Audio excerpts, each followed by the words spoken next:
It is not possible to have relationships within any friendship, partner, work colleague, student, teacher, family, or anyone without the continuous use of communication and conflict.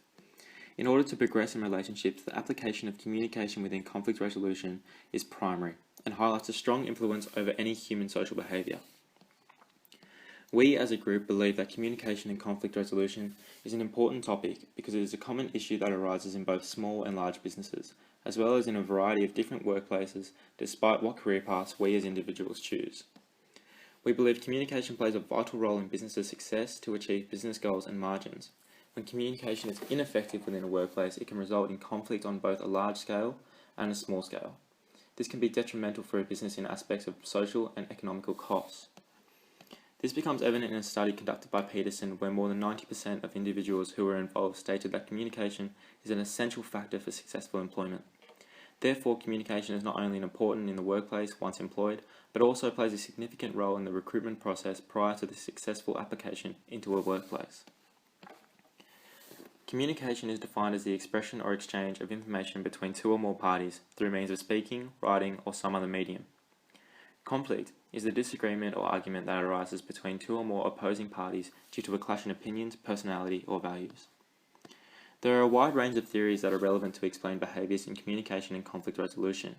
Our chosen theories include conflict theory and social identity theory.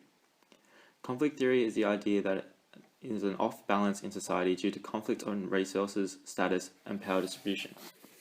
This theory is advantageous for executives to understand social mechanisms in communication or conflict between two opposing parties to aid the dispute process. While social identity theory is a concept in which individuals form a unique identity, and this identity develops based on the environment that the individual is placed into. Social identity theory is beneficial in explaining why such things as discrimination and stereotypes arise in both social and work environments. As a result, how individuals perceive themselves as belonging or not belonging to a group can ultimately alter their level of performance. Our chosen theory of focus is social identity theory, because it promotes ideas that individuals perceive themselves as belonging in or out of the group based on social boundaries created by their fellow colleagues or higher-ranked executives. As a result, when an individual's values or personality faces challenges with the opposing party or parties, it often leads to conflict. Additionally, the lack or disrupted communication can cause disputes to arise due to miscommunication. This is a common issue within the workplace and something executives aim to overcome by understanding each employee's identity independently. Therefore, to decrease disputes from arising, settling equal baseline rules for employees prevents potential stereotypical or discriminatory actions. Consequently, when all parties are able to work effectively together in union of factors such as cognition, behaviour, and emotion, they are able to meet or go beyond required performance outcome. Individualists refer to the self-value of interdependence and individual and emphasis on personality responsibility in group tasks. Therefore, an individual with high individualistic characteristics places greater interest of themselves over shared group goals and interests when they conflict on their own, while a collectivist is an interdependent individual, meaning they prioritize the group's interests and needs as opposed to their own, even if it means sacrifice their own personal interests. However, it is important to note that an individual does not have to be exclusively high in only one individualism or collectivism. They can be simultaneously high in both areas. Social identity theory is not only important in strengthening team performance, but allows for all individuals to form as one social identifiable whole. As a result of strong team identity, individuals generally show higher levels of collectivist traits, meaning they have an increased likelihood of prioritizing group goals or interests over that of their own individual ones. To achieve group goals, Champion and Stevens stated each member of the group must be actively motivated to share all resources and skills available for the best interest of the group. However, for optimal group success, each member's thoughts, feelings, and actions must be aligned for ideal performance. In both sets of research experiments, they aim to find correlation of individuals who had either ideal individualistic or collectivistic characteristics, and their ability to perform in group-oriented tasks. They focused on three key aspects of interest such as productivity output, sustainability of team processes, and team member satisfaction to further understand the importance of communication. In Study 1, task interdependence refers to the extent in which individuals are required to work together in order to achieve performance goals. The results of this study demonstrates there is a link between task interdependence and the individualism-collectivism relationship that individual members contain. This is shown by conditions of high and low task interdependence. In conditions of higher task interdependence, team identification is substantially higher, as the amount of time and energy spent to complete tasks is greater, and it can be seen that individuals who have high collectivist characteristics show greater team performance. However, in conditions of lower task interdependence, individualistic individuals are able to complete tasks while spending little time and energy with their team. As a result, this encourages low levels of social team identification and therefore low levels of team performance. While the second study researched the impact of social identity on performance-related outcomes such as productivity, output, sustainability, and team processes, and team member satisfaction. The results of this study indicate that when individuals have high team identity, that all team members work more effectively and efficiently as possible to create the optimal productive output. While the second performance-related outcome is sustainability, which refers to the intangible social performance outcome of the team. By having a strong team identity, it can strengthen team performance by its emphasis on the social processes coordinating, as well as the direction of energy of the individuals towards the group's performance goals.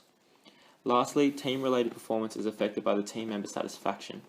If team satisfaction is high, this is beneficial for team and social identity as it shows their experience with working with various team members being positive.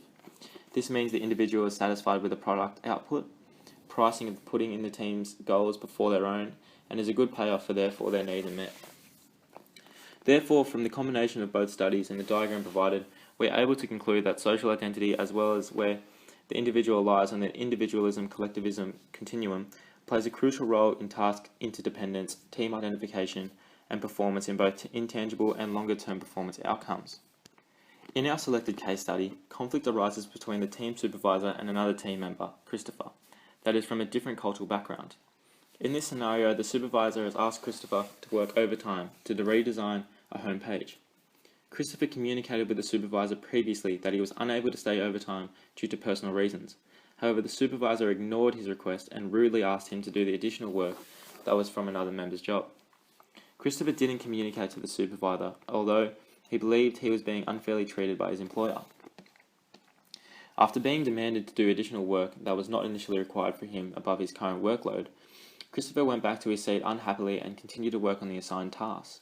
He wanted his work to be of a high quality standard, but given the time constraint that his supervisor had given him, it was near impossible. As a result, he followed a submitted and low quality standard work piece, but additionally could not also help his fellow colleague to complete hers. When Christopher was about to go home to attend personal matters, his supervisor still hadn't reviewed his work, so his employer demanded he stay until he could thoroughly check his submitted work. As a result of continuous unfair treatment from his employer's part and poor communication from both ends, Christopher decides to quit the project team. This case study shows conflict between the supervisor and Christopher due to a lack of communication. High levels of satisfactory communication with a team is essential for a team performance and team identification for performance outcomes. In the case study presented, the two parties never made efforts to effectively communicate with each other to negotiate potential alternatives. This is evident in situations where the supervisor makes no initiative to check up on Christopher's work and his forceful demands to stay overtime despite Christopher's disagreement. While Christopher does not express his thoughts on the situations in which he believes he is being unfairly treated, despite his high levels of dissatisfaction of the leadership that is shown by his employer. Therefore, this explains why both parties are conflicted in situations of time frame to complete assignments, work hours, and amount of work received in various aspects of the case study. Due to a lack of communication from both parties, Christopher lost sense of belonging to the project team and therefore wanted to leave the group. This emphasises the importance of communication of all individuals in a given workspace to work effectively and efficiently to produce satisfactory levels of output, sustainability, and satisfaction. Be transparent. Transparency refers to the openness, communication, and accountability of an individual. This can be achieved through such things as no more closed-door meetings, as all members of the group should be able to see what it's doing. To do this, create a detailed roadmap with everyone's roles clearly defined and then share it with your entire team. Every team member should understand how they fit into the overall plan, and everyone should know what their role ends and when another person's begins. Build team spirit. Team spirit refers to the feeling of belongingness to a group in order to encourage others. Teamwork and team spirit are essential elements when working in a team to succeed. A good team spirit member will have a good attitude and will continuously encourage other members to do well. Team spirit overall makes a team stronger due to support and other members acting as motivation to perform better. Build rapid and get to know your people. Rapid refers to individuals with a harmonious relationship with another by understanding their feelings, ideas, and thoroughly effective communication. People communicate best when they feel safe and trusted around their leader. However, it is a continuous process of building relationships and cultivating shared perspectives. When rapport becomes a priority, people sense that they can approach their leader and therefore are able to openly communicate. Create a culture that shares feedback. To be a successful leader, they must be able to listen to feedback and as a result make improvements to fix the issue. It is important to create an environment in which people feel safe to share their thoughts. When people feel appreciated for their feedback, they are more willing to share their struggles, frustrations, and aspirations to further improve social and team identity. To conclude, it is presented through the empirical evidence that social identity theory outlines the importance of both individualism and collectivism to achieve a common goal in aspects of productivity, team processes, and satisfaction. Similarly, the case study presents the dramatic consequences when conflict resolution through the social identity theory isn't met and primarily represents how important communication and conflict resolution is in a workplace.